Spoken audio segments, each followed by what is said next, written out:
思绪，你看你嫂子现在有了身孕，这可是咱们家的大喜事。你要是不方便整理，我随时可以搭把手。思琪话里带着深意，目光在我屋内四处打量，似乎在评估着每件物品的价值。春节归家，喜忧参半的消息接踵而至。喜的是，一直未能怀孕的嫂子终于迎来了好消息；忧的是，为了那个尚未出生的孩子能够安然无恙，我不得不离开这个家。大家好，开始今天的分享之前，希望你能给人间烟火点个订阅，我将会分享更多优质的内容。现在都什么时代了，你们怎么还信这些迷信的说法？医生都说了，孩子健康得很，怎么能单凭一个算命先生的话就做出决定？我刚踏进家门，就察觉到家人异样的目光，细问之下才得知，原来我被所谓的算命高人指为不祥之人，竟会妨害嫂子韩冬冬腹中的胎儿。我不甘心地当场拨通医生的电话，希望用科学来反驳这种无稽之谈，但家人们的态度依然坚决，他们不容置疑地要求我立即离开，没有商量的余地。要我走也不是不可以，但总得给我点时间准备吧。现在深更半夜的，我能去哪儿？我看着满屋的杂物，光是整理行李都得耗费不少时间，没必要带走那么多东西，随便收拾几件换洗衣物就足够了。韩冬冬径直走进我的房间，目光落在我的梳妆台上，眼中闪烁着贪婪的光芒。她虽然怀孕还不到2个月，孕肚并不明显，但为了显摆自己的特殊地位，她总是故意昂首挺胸，装作肚子很大的样子走路。看你那张脸，哪里需要用这么多化妆品？这些珠宝首饰就当作是提前送给你侄子的礼物吧。韩冬冬紧紧抓着我的珠宝盒，一点松手的意思都没有。她察觉到我的冷眼，立刻假装身体不适，倒进思琪的怀抱，哀嚎起来。哎呀，怎么了？我的宝贝孙子不会有事吧？听到声音，我爸和我妈急急忙忙地挤进来，让这个本就不大的房间更加拥挤。思绪，你嫂子只是想要你一些首饰而已，又不是什么贵重东西，你摆那副臭脸给谁看？思琪的言辞立刻激起了父母的愤怒。思绪，你不要给脸不要脸，能让你在这个家里待这么多年，已经是我们对你的恩赐了，你最好识相点，赶紧离开。爸，您怎么能这么说呢？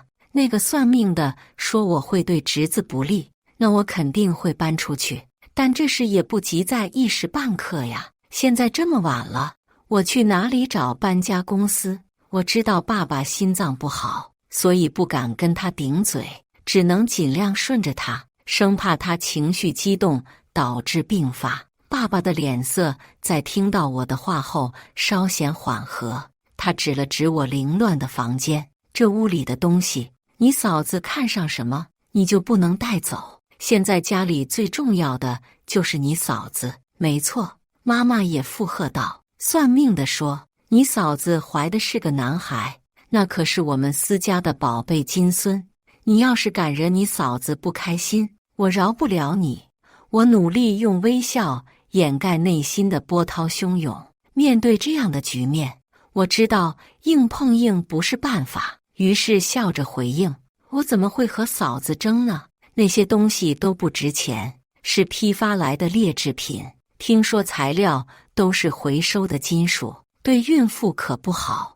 我是担心嫂子的身体。什么？韩冬冬被我的话吓到，手一松，首饰盒掉在了地上。那些首饰都是我这些年辛辛苦苦攒下的，思家从未真正接纳我，所以每年生日我都会送自己一件首饰作为纪念。看着那些价值连城的首饰散落一地，我心疼不已，但表面上仍装作无所谓的样子。没事的，嫂子，你要是喜欢就拿去吧。谁要你的这些破烂？韩东东白了我一眼。那这些化妆品呢？我现在在一家高端美容机构实习，很多高端客户用过的美容产品都是一次性的。老板很慷慨，允许我们把未用完的产品带回家，所以我才有这么多名牌护肤品。嫂子喜欢就拿去吧，我慷慨地说，只要对胎儿没影响就行。家人听到我的前半句话都很满意，但当我说完后半句，妈妈的眉头皱了起来。我听说怀孕的时候不能化妆，对孩子不好。东东，为了孩子，你先忍忍，等孩子出生了，我让思绪给你买全套的化妆品，好不好？我买，真是可笑。他们都要把我赶出家门了，还指望我像以前那样对他们好。我已经受够了他们的刻薄和蛮横，这一次他们真的触碰到了我的底线。好的，韩东东点了点头，有些不舍地将目光从我的梳妆台上移开，同时警告我，思绪，你今晚就得搬走，但动作的轻点，别吵到我和孩子休息。韩东东得意地离开，我妈小心翼翼地搀扶着他，仿佛侍奉皇后一般。临走前，他还对我发号施令，在咱家，你嫂子的话就是圣旨，你要是敢不听，以后就别进这个家门。私家人是我在这个世界上最亲的人，所以他们深知如何威胁我。我最害怕的就是被家人抛弃，再次失去家，因为我曾经是个孤儿。8岁那年，我被亲生父母遗弃在孤儿院，是私家人让我重新拥有了一个家。尽管后来我知道，他们收养我只是因为思琪生了大病，算命的说只有积德行善才能为思琪续命，所以他们才收养了我。但我依然感激他们给了我第2次生命，给了我一个家。这么多年来，我一直全心全意为这个家付出。年幼的我承担了家里所有的家务，课余时间还去做各种兼职，赚的钱都贴补给了家里。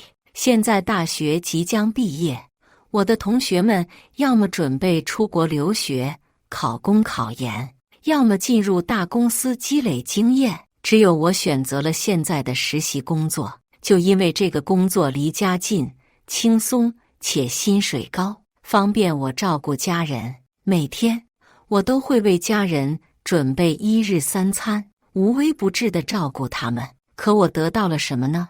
他们从不把我当作家人，只把我当作佣人，甚至不把我当人看。他们大半夜把我赶出家门，还觊觎我拥有的一切。在他们眼里，我只不过是一个能赚钱的工具而已。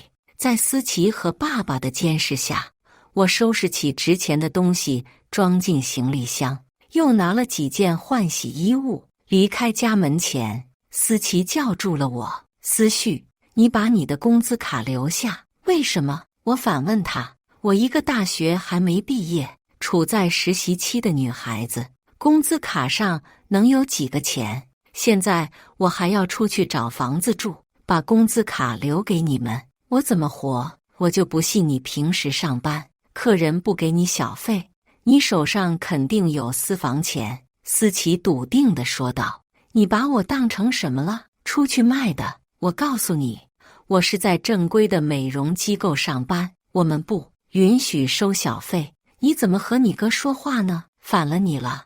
爸爸随手抄起一个相框，向我头上砸来，我来不及躲，相框的角狠狠地砸在我的头上，鲜血瞬间涌了出来，相框落在地上，玻璃碎成了好几片。我看着那张被割裂的照片，心如同沉在了冰窖般寒得彻底。那张照片是我和思家人为一张全家福。我刚到思家那年，思琪的病神奇地好转了。过年前，他们在家里拍下了全家福。可笑的是，当时他们并没有喊我一起拍照片，我是意外入境的。后来他们想重拍，因为没有胶卷了，只能作罢。这才保留了这张照片。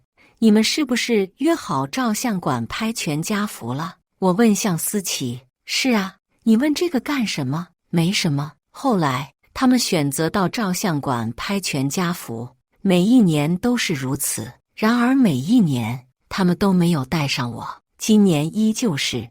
但今年我不再期盼着他们能叫上我了，这一次是我主动选择放弃期待，我头也不回地离开思家，我要去过我自己的人生了，一个不被家人吸血的人生。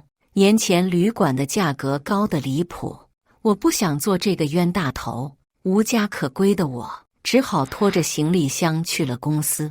公司有员工的休息室，条件还不错，我包扎好伤口，在这里住了一晚。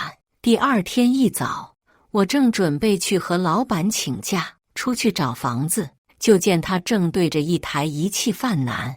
这是杨总最新引进的国外先进美容仪器，但是说明书上全是外国字，翻译软件翻译出来的简直不是人话。现在杨总犯了难，不知道该怎么操作。平时和我一起工作的花姐小声跟我讲了当下的情况。杨总，能给我看看吗？说这话时，其实我心里也只有几分没底。虽然我的英语成绩一直不错，也通过了4、6级考试，可仪器说明书毕竟涉及许多专业术语，我不一定能够翻译得出来。杨总将信将疑地将说明书递给我，我通篇看了一眼，借助翻译软件查阅了几个专业名词以后，开始操作起来。他是先这样，然后再这样。我将说明书上的使用方法翻译成通俗易懂的话，成功启动了仪器。太棒了！杨总带头给我鼓起了掌，对我一脸赞赏。没想到你居然看得懂外国字。杨总，他可跟我们不一样，他是大学生。花姐将我推到杨总的面前，将我夸上了天。他可厉害着呢，一点就通，什么都会。大学生？杨总眼里带了些惊讶，很少有大学生肯来我这里工作，我正好缺一个秘书，不知道你有没有兴趣？他有。花姐在背后拍了拍我的背，在我还没有反应过来时，为我做好了决定。去吧，孩子，你和我们这些人不一样，你是大学生，跟在杨总身边，肯定比在店里给客人做美容强。花姐在我耳边说的话让我感动不已。一个仅仅在一起工作了2、3个月的工友，都能够如此为我着想，给予我如此大的温暖。反观我的家人，只会对我冷眼旁观，伸手朝我要走我的血汗钱。杨总，我一定能够胜任这份工作的，我掷地有声。好。杨总笑着点了点头。薪酬的事去我办公室商量一下。杨总，这个不急。我有些不好意思地问道，我能不能请个假呀？我想去租个房子。租什么房子？杨总从包里拿出一串钥匙丢给我，没有贴名签的，都是空房子，随便找一个住。啊！我差点惊掉了下巴。啊什么？这附近的楼盘几乎每个都有一栋是杨总的，店员们全都是一副见怪不怪的模样，显然都受过杨总不少恩惠。走，跟我出去一趟。杨总带着我上了车。杨总，正常售卖仪器都会配备专业的人员进行设备调试以及操作培训，如果他们没有，您是可以索赔的。我提醒着杨总，正想问杨总准备带我去哪儿做什么工作，他就给了我答案。我知道，我这不就是要带着你去帮我讨回个公道吗？杨总笑得很平易近人，和我平时在宣传广告上见到的女强人形象截然不同。坐在副驾驶上，我放下了些拘束，兜里的手机震动起来，看到来电显示是思琪，我下意识地挂断，但很快第2个电话就打了过来，不方便接。杨总停了车，正好我要去便利店买点东西。谢谢杨总。在杨总下车以后，我按下了接听键，敢挂老子电话，我看你是活腻了。思琪的怒骂声随即而来。思绪，我问你，医院的费为什么没有缴？韩东东怀孕以后格外金贵，连医院都不要公立的，要私立的，这一大笔费用自然而然地落在了我的头上。我从小被私家人灌输的想法就是，我的第二次生命是他们给的，所以我的一切都是思琪的，什么事都要以私家为先。我知道这是不对的，可为了偿还他们的养育之恩，我忍了。现在他们花费在我身上的金钱精力，我已经偿还了10倍100倍，所以从今往后，我不再会任私家予取予求了。她怀的是你的孩子，为什么要我缴费？我不仅停了医院的缴费，还关闭了私家人的亲密付以及水费、电费、燃气费、电话费的自动充值，连视频会员都改了密码。你信不信？我不仅可以让你滚出私家，还能把你从私家除名。我信啊，我当然信。思琪是私家独子，他说什么，私家父母都会听他的。不开玩笑地说，我也盼着这一天呢，好能彻底脱离私家。你信就好，快点把费缴上，不然我就到你公司去闹。你不是最要脸了吗？看到时候你还有没有脸？思琪得意至极地挂断了电话，以为自己拿捏住了我，但他错了。我现在一无所有，还要脸做什么？杨总回到车上，将便利店买的东西递给我。早上没吃饭吧？买了点面包和牛奶，你简单垫垫肚子。谢字还没说出口，杨总就将面包塞进我的嘴里。小旭，多大个事儿啊，用不着你感恩戴德的。如果我是一个在爱里长大的人，这些对于我来说当然是再平常不过的事情。我咽得下面包，但是私家这口气我咽不下。维权过程很顺利，我拿出对方不履行合约、拒绝提供基础服务，并且加收设备调试及培训费用的证据，提出要向有关部门反映。他们立马灰溜溜地进行赔偿，并承诺补足相关程序。带着愉悦的心情和杨总回到公司，刚进门就看见一个煞星。思绪，我可在这儿等你半天了。思琪倚在会客区的沙发上，敲着二郎腿，双臂摊平放在沙发靠背上，浑身掩盖不住的流里流气。从我给你打电话到现在已经2个小时了，你现在翅膀硬了，把我说的话当放屁吗？思琪拿起桌上的宣传图册向我砸过来，我抬手接住后直接反砸了回去。思琪躲避不及，被宣传图册来了一个当头痛击，看着他捂着头骂骂咧咧，我直接叫来保安强行将他拖走。店里刚消停下来，我的手机又响了，是韩东东打来的。好家伙，真不愧是2口子，犯贱都赶一个时间。思绪，我嘴里没味儿，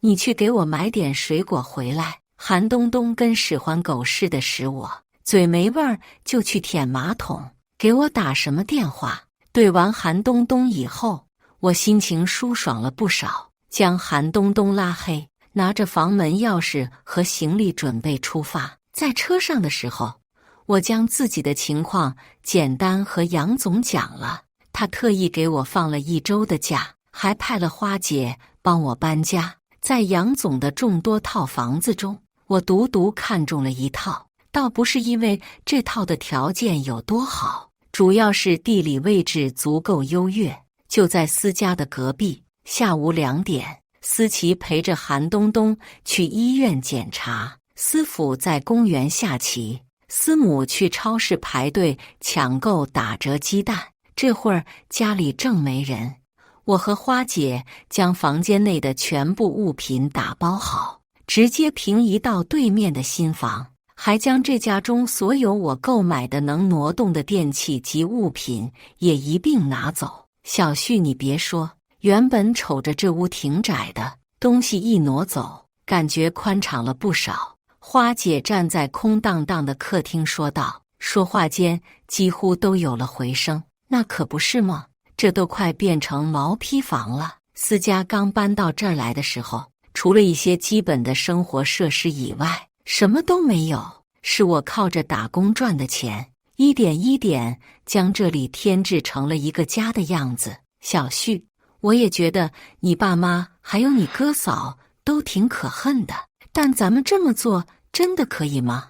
我担心你就这么把东西全部搬走，会不会出事啊？不会，我笃定地说道。我敢这么做，就说明我有底气。没过多久，思佳就回来人了。很快，对面吵闹起来，警察紧接着到了。花姐一边收拾着新房，一边听着对面的动静。小旭，你怎么还能静下心来收拾行李啊？对面都闹翻天了，警察都来了，因为不属于我的，我一分没拿呀。将手中最后一件衣服归置好，我站起身来拍了拍手。花姐，等着看吧。当思佳人看见我从对面走过来时，眼睛几乎都直了。而当他们听清我和警察说东西全部是我搬走的以后，咒骂声更是接踵而至。你个贱货，居然敢偷家里的东西，我非扒了你这层皮不可。思母伸手就要打我，一旁的思琪赶忙告状，妈，你是不知道，今天我在他公司被他打了一顿不说，他还叫人把我赶出去了，扬言要报警，说我扰乱公共秩序。妈，你说我这怀着孕呢，正是害嘴的时候，就想吃点水果，结果你猜他说啥？他居然……韩东东双手掩面，故作一副委屈至极的模样，告我的状。听了他俩的话，思母更是不顾警察阻拦，直直地冲到我面前。可我早就不是那个打不还手、骂不还手的思绪了。我伸手格挡住思母的手，她显然没有想到我会还手，所以丝毫没加防备，整个人向后退了好几步，才勉强站住身形。哎呦，警察都在这儿呢，你当着警察的面行凶伤人，你们可要为我做主啊！思母坐在地上撒起泼来，哪怕是一条狗喂10几年都喂熟了，它就是个白眼狼。幸好如今是住楼房，而且这里一梯就2户，否则换在从前住的胡同，恐怕邻居们早就出来看笑话了。这可有监控，现场也有这么多人可以作证，我是正当防卫。我揉了揉被吵得发胀的耳朵，抬手指了指摄像头，司女士，还是和我们回去交代一下关于搬走私家物品的事情吧。现场留下了一部分警力处理私家的烂摊子，我则跟着警察回到派出所做笔录，所有的购物记录和发票都在这里。小时候总是要帮私家跑腿买菜买东西，因为他们总是怀疑我克扣了斤两，所以为了自证，我一直有保存小票和购物记录的习惯。这次以防私家耍赖，我搬走的所有东西都是照着小票搬的，有一些遗失了记录的物品我都没动。警察核对了购物记录以及监控录像，确认无误后，允许我离开。本想叫花姐出来吃点东西，犒劳一下她为我这么辛苦，她却先给我发了消息：小旭，先别回家，你爸搬了把椅子坐在你家门口，监控好像也被他们剪了，估计是要找你的茬。找茬？我要是怕这个，就不会选这套房子来住，早就躲得远远的了。我不怕事情闹大，就怕他们不敢闹大。拿着云端的监控录像，我反手就是一个报警，让我来查一查损坏他人财物，怎么量刑？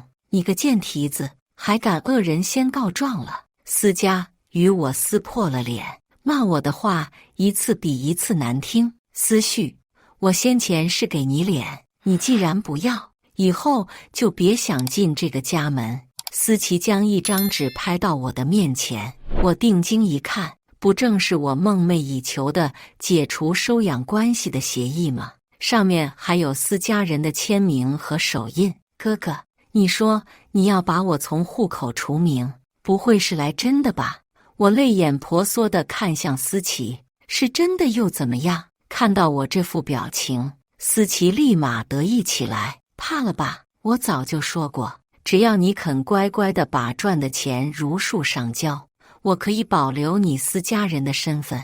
但要是你不听话，思琪用手指着我，一副唯我独尊的样子。从今往后，你和思家就再无任何关系。那你可要说到做到啊！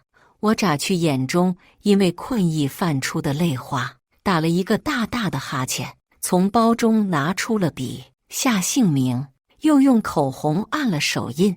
这份协议我签了，时间也不早了。既然你们不肯痛快地赔偿我监控的损失，那有什么话就和警察说吧。我带着花姐去了楼下新开的火锅店，让思家人自己处理这一地鸡毛。等我再回到家，就发现锁眼已经被不知名的东西堵上了。不用看我也能猜到，思家人一定在猫眼窥视着我这面的情况，说不定还在暗中高兴，但很快他们就高兴不起来了，因为我给警察打了电话，让他们前来取证。破坏监控加上堵锁眼，警察同志，他们这算不算威胁我的人身安全呢？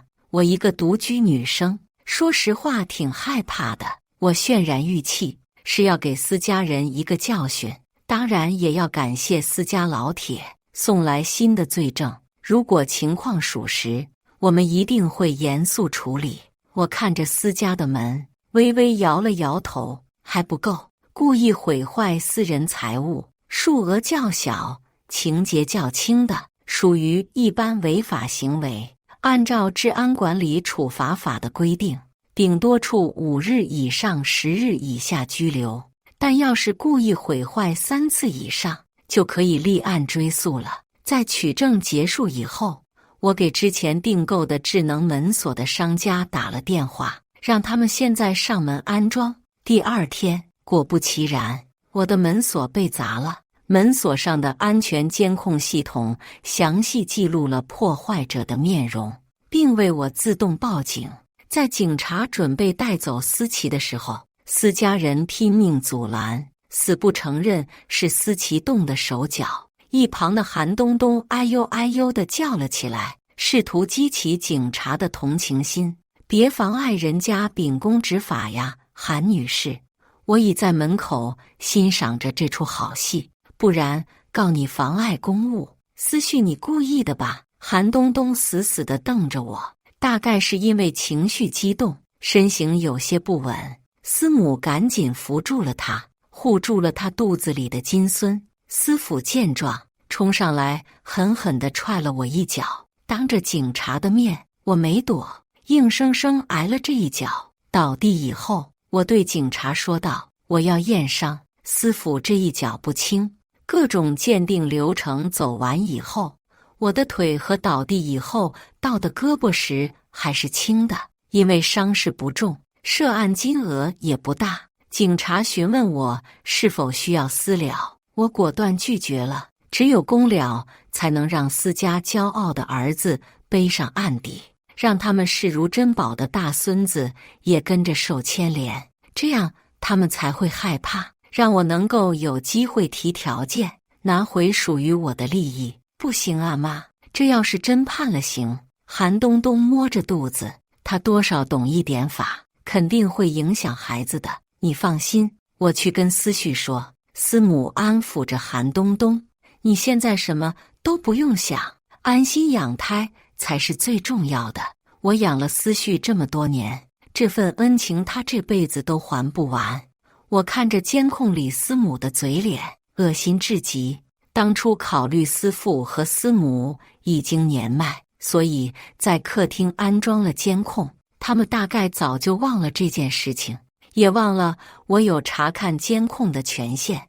我和从小生活在孤儿院的孩子不同，我是被遗弃过一次的，而且那个时候我已经记事了，所以在被私家领养之后，我格外懂事，乖巧的像是一块面团，任他们搓圆揉扁。小学时，我经常捡瓶子和纸壳卖废品挣钱，因为身体弱小，柔韧性好，还在杂技团表演过钻箱子。后来上了初高中，成绩优异的我每次考试以后都能拿到学校的奖学金，可这笔钱却被私家克扣下来，全部花在了思琪身上。所以哪怕学业再紧张，我也必须利用一切时间兼职赚钱，因为我知道私家是不会给我缴纳任何学校的费用的，我只能靠自己。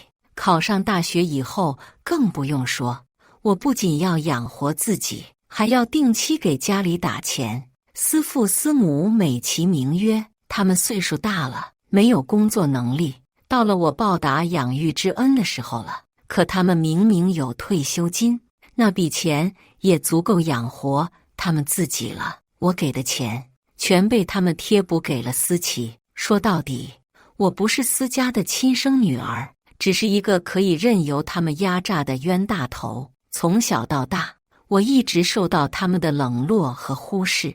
无论我多么努力地证明自己，无论我取得多大的成绩，对于他们来说都不重要。他们只需要我听话，任由他们摆布，上缴所有的钱。思母口口声声说着养育我的恩情，可我却清楚地记着，那天我蜷缩在狭小的箱子中，险些憋得窒息。结束表演后，将辛辛苦苦赚来的钱交给思母时，她露出了一脸嫌弃的表情。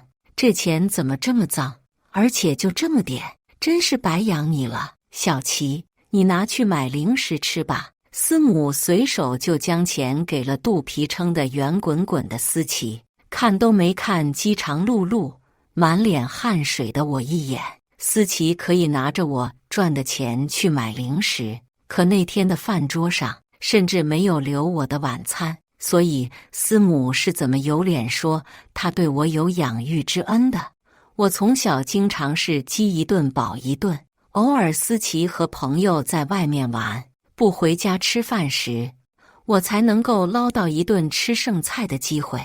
往往这时，思父思母便会说，真是白瞎了这么一顿好饭，下回得告诉小琪，别总临时说不回家，省得便宜了这个赔钱货。要不咱们养一条狗吧？瞧瞧，他们宁肯养一条狗，都不愿意把饭菜施舍给我。我从小就敏感自卑，甚至有些讨好型人格，这和我被亲生父母遗弃有关，但也和私家的打压与欺凌脱不开干系。房门被重重的拍响，是思母带着韩东东来砸门了。思琪和思父现如今都被拘留了起来，因为事情还没有商讨出结果，所以这起恶劣事件还没有最终定性。思母见到我便是狮子大开口，你给我家儿媳妇吓到了，她肚子里的孩子可是我们家的宝贝，这笔钱你看怎么算吧？那你说说怎么算吧？我倒是想听听思母有多痴心妄想。你先让警察把我家人放出来，我儿媳妇以后住院生子的费用你全承担，这件事情就这么算了。我真是要被思母笑死了，这种话她居然都说得出口，是有多不要脸？对我的赔偿只字不提，还反咬我一口，当我是傻子吗？思绪，你可别忘了，这么多年是谁养育了你？要是没有我们，你早就死了。要是没有你们，我厉声打断了思母的话，我顶多在孤儿院生活的煎熬一点，也总好过如今生活的如此艰难。我还不忘提醒思母，阿姨，你可别忘了，放弃收养的协议咱们可都签好了。思母眼里满是怨毒，她身边的韩东东不停地拉着她的袖子，应该是在提醒她别忘了正事。那你说怎么办？反正必须得把我们家的人放出来，不能让他们背上案底。如果你想私了的话，我提出了自己的条件，在房本上加上我的名字，那个房子有我的一半，首付虽然是私家出的，可是后续的贷款都是我在还，这个房子理应有我的一半。你做梦去吧！司母拒绝的不仅是我，更是思家为大孙子构设的美好前途。思琪判了刑，虽然时间并不长，但却是背上了案底。思父也被拘留了起来，思家还要赔偿我损毁财物金额以及医药费、误工费，共计5万元。我了解思家的家底，当初为了买这套房子给思琪做婚房，思家父母背上了不少贷款，这些年我七七八八帮他们还了不少，但他们手里也绝对没有多少余钱，毕竟还有思琪这么个败家子。但这笔钱他们也不敢不赔，因为我好心上门给他们普及了一下，如果他们家成为老赖，会有什么后果。小旭，你妈怎么开始借钱了？思家有许多亲朋好友向我发来问候，思家是不是出什么事了？你怎么样？要是发生什么事跟我们说，我们大家想想办法。思家虽然拎不清，但是思家有许多亲戚和朋友都是很好的人。我小时候如果没有他们偶尔的接济和照料，过得一定比现在更惨。我至今还记得思家的亲戚来思家拜年时，偷偷在我的枕头下放了红包。后来他们还告诉我，千万不要把这笔钱告诉思父和思母，因为这笔钱是他们专门给我的，让我自己买些好吃的。明眼人都看得出来，我在思家过得不如意。他们可怜我这个小孩子，也知道思家的顶梁柱是我，所以慢慢跟思家断了联系，唯独和我还有几分联络。这次思家主动联系他们借钱，吓得他们还以为我出了什么事，才导致思家断了经济来源。我将这些日和思家的纠纷与这些亲朋好友如实说了，他们纷纷赞扬我的决定，还直言不讳地说道：小旭，要不是因为你，我们早就不和思家来往了。现在你跟他们脱离了关系，我们就可以彻底和思家断绝来往了。思家如今众叛亲离，没有一个人肯向他们伸出援手，思母不得不变卖了自己的金镯子，还要回了给韩东东的3金。韩东东虽然不愿意，但也没有办法，毕竟这涉及他肚子里孩子的未来。拿到这笔赔偿金的时候，我的心情是有一些压抑的，因为这笔钱本来就是我的。思母的那个金镯子是我用兼职赚的钱给他买的，韩东东的3金也是用的我的奖学金。可以说我没有拿到额外的补偿，我收到的全部是我自己的钱。恭喜啊，算是开门红。杨总看到了我银行卡到账的信息，他清楚这些天我和思家的斗争，还帮我找了律师。这只是我向思家要回属于我的利益的第一步，接下来还有很长的路要走。这是给你的。杨总将一把车钥匙放到我的手里。杨总，这是。思虑再三，我最终还是没有做杨总的秘书，因为目前对于我来说，最重要的事情就是强大自己，钱是我最大的底气。我选择去了销售岗，为公司招揽高质量客户，赚取丰厚的提成。这是我对你工作能力的认可，当然也有一些我个人的因素在。总之，你为公司赚了这么多钱，这是你应得的。杨总看着我的眼神，就像是一个慈爱的长辈。小旭，我很看好你，我知道你不会让我失望的。我握紧了车钥匙，就像是握紧了我自己的人生，脱离了吸血的思家。我第一次有了自己的生活和选择，我不再是任何人的附属品，也不会再任由人摆布。我的人生终于不再是灰暗一片，黯然无光。而且充满了无限的可能性和机会。开车回家，在楼下超市买菜时，我看见思琪正盯着我的车看。思琪已经出来了，家里的情况逼得她不得不出去打工。看她身上的工作服，应该是在超市里搬货。以她偷奸耍滑的性格和身体素质，肯定挣不了几个钱。看她那副若有所思的样子，我就知道她一定在打我的主意。妹妹，你这车不错呀，哪来的？我在思家生活了10几年，这还是思琪第一次叫我妹妹。以往她都是直呼我的大名，或者管我叫小畜生。老板送的，嘉奖我突飞猛进的业绩。还有，你帮我跟叔叔阿姨说一声，我最近工作很顺利，赚了不少钱，过得很好，不劳他们挂心了。我每说一句话，思琪的脸色就难看1分，但她还是强忍着滔天的恨意，面上挤出了一丝笑容。叫什么叔叔阿姨呀？多生分，那不就是你爸你妈吗？可别这么说，我不敢高攀。放弃收养的协议都已经签好，现在是具有法律效应的，而且我也早就从思家的户口上迁走了。我躲过思琪想要攀关系的手，开车扬长而去。寒冬冬的花销大，听医生说她肚子里的孩子不太好，保胎需要花不少的钱。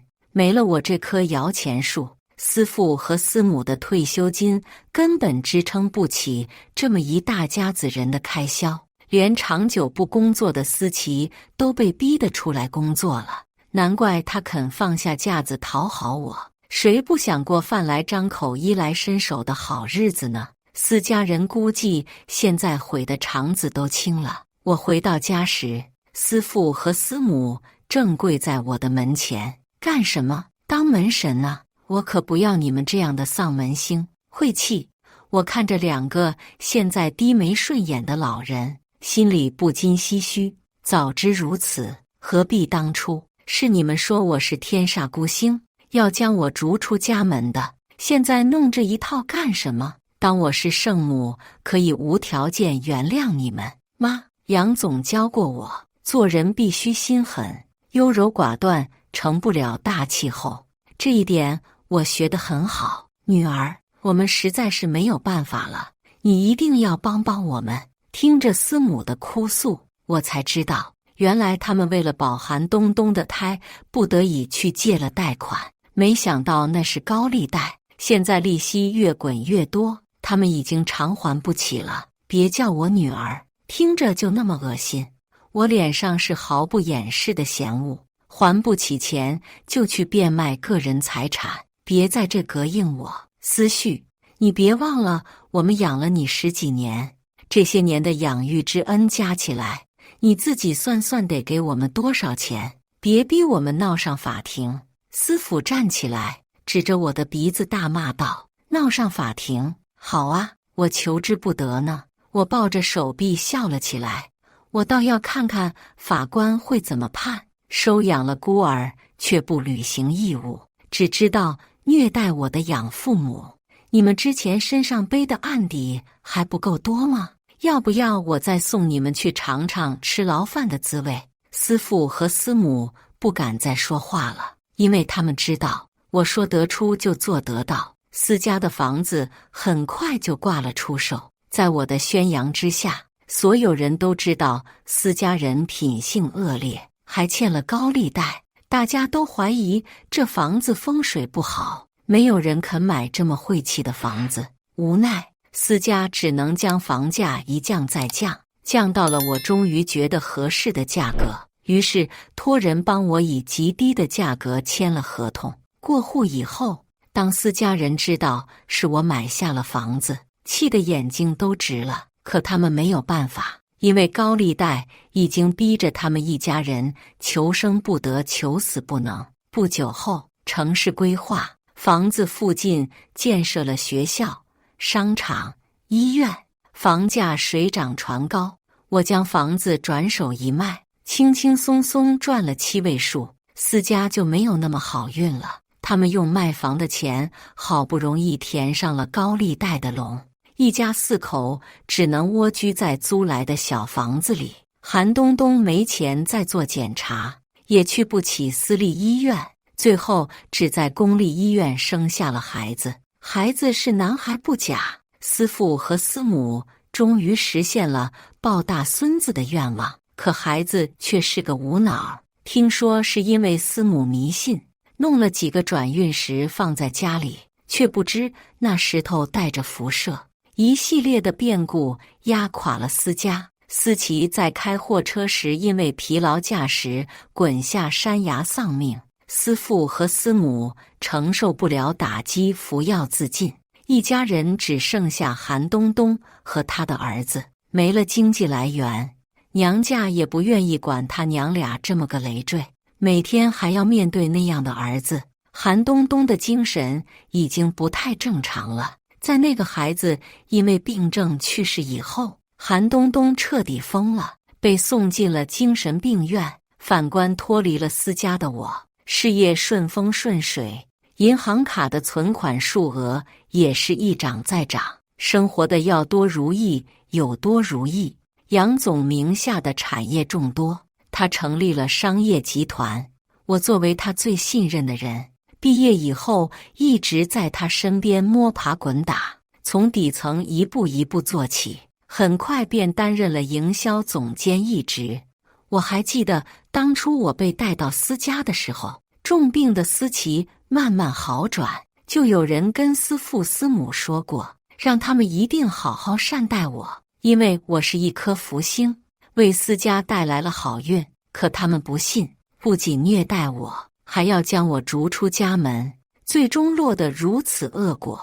现在我独自站在高楼之上，俯瞰着这座繁华的城市，心中满是感慨。思家的命运与我形成了鲜明的对比，这不仅仅是因果报应，更是人生的选择和决断。我曾经是那个被遗弃在孤儿院的孩子，被思家收养后，我渴望能够融入这个家庭，得到一丝温暖。然而，思家的冷漠和虐待让我意识到，真正能够依靠的只有自己。在杨总的帮助下，我一步步走上了成功之路。我不再是那个任人摆布的孤儿，而是一个有着自己事业和未来的女性。我感谢杨总给予我的机会和信任，也感谢那些在我最困难时伸出援手的亲朋好友。至于思家，他们的命运是他们自己选择的，他们选择了迷信和贪婪，选择了忽视和虐待我，最终导致了他们的悲剧。而我选择了坚强和独立，选择了努力和奋斗，最终走向了成功。人生就是这样，选择决定了命运。我庆幸自己做出了正确的选择，也希望未来能够继续坚持自己的道路，走向更加美好的未来。我站在高楼之上，心中充满了感激和期待，感激那些曾经帮助过我的人，期待自己未来能够更加精彩。同时，我也希望思家的悲剧能够给其他人敲响警钟，让他们明白，善良和努力才是人生最宝贵的财富。以上就是今天分享的故事，大家有什么想说的、想吐槽的，欢迎在下方评论交流。也更希望能给人间烟火点个订阅，我将会分享更多优质的故事内容。